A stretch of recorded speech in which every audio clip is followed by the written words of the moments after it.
all right, tell us how CARB has affected the trucking industry in the past here in California. Then we'll move to the future. Well, Mike, as you say it just a moment ago, if you bought it, a truck brought it, and really that's what it comes down to. Is trucking is the lifeblood of commerce in California and across the nation.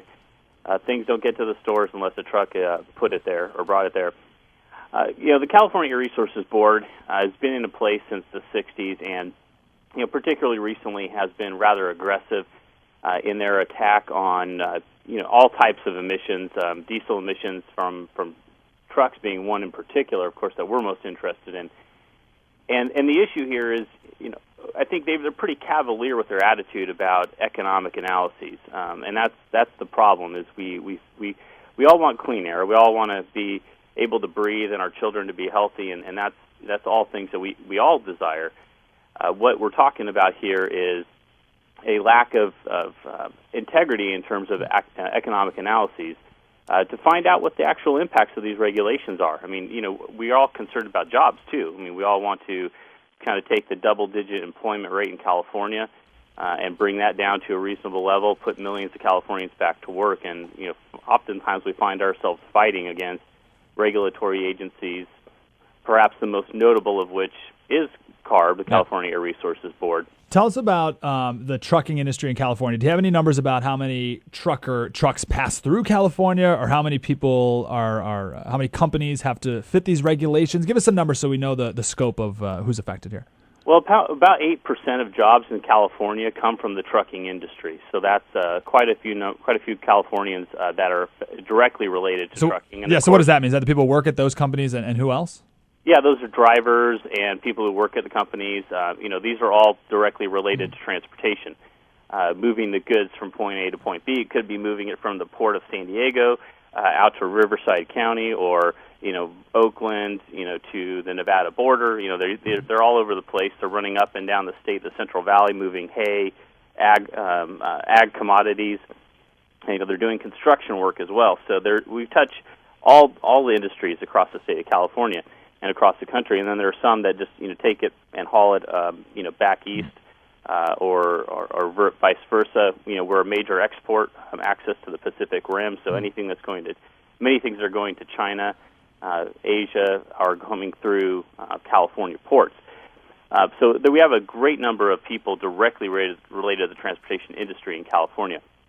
And these regulations, that are being put forward, the truck and bus rule that you've talked about quite a bit, is certainly one that has caused our members to spend many millions of dollars over and above what they would have otherwise spent. In fact, CARB's own estimate for the cost of that regulation on the industry was about $6 billion. They could just, these companies could just eat $6 billion? All right, tell us what with the B, Mike. Tell us what what you just mentioned, the truck bus regulation. Tell us exactly what it is. And there's no way that companies can afford $6 billion of cost right up front. So what exactly is the regulation?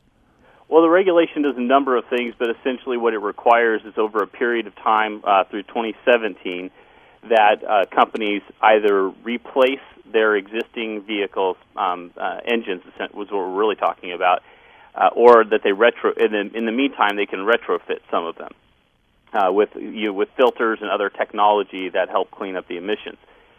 Depending on the age of the vehicle and various other pieces of information, how you would calculate that. One of the tricky things is and CARB's acknowledged already that they really went too far in their estimates on emissions when they initially put out the truck and bus rule a couple of years ago, and they found that with the economic downturn that emissions dropped so dramatically. Now they're coming back and saying we might have made a little bit of a mistake, and we're going to relax things a little bit to give companies a more time to comply with the regulations. So now we're seeing a bit of a backstepping on behalf of CARB to help the trucking industry, quote unquote, accommodate these regulations, and that's obviously nice for our members. But at the end of the day, that's still $6 billion that they would not have necessarily spent otherwise. And today, there are many companies that have already spent the money. In some cases, millions of dollars just for a handful of trucks.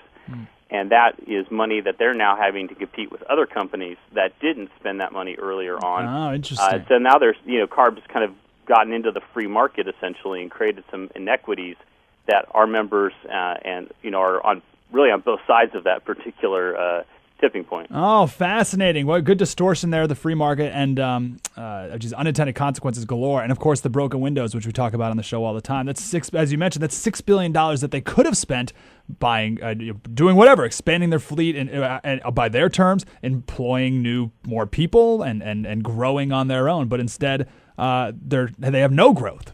Mm-hmm. I mean, what a waste. Adding insult to injury, today the price of diesel is about $1.17 higher than it was a year ago. Unbelievable. And so, in addition to having to buy new technology, which in many cases is not as fuel efficient as some of the older technology that's being required to be replaced, they're now having to spend much more on fuel than they otherwise would have, and that's eating into their bottom lines too. And I'm also glad you said, you keep saying truck and bus. This affects buses, school buses, and also we had a firefighter call in yesterday who said this affects their trucks as well.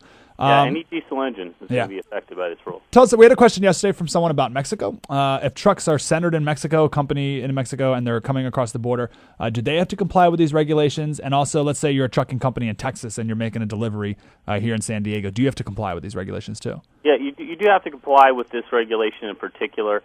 And that's one thing we were very interested in when the president announced the NAFTA deal with Mexico to kind of restart the Mexican truck program in the United States that had not been very successful the first time around under NAFTA.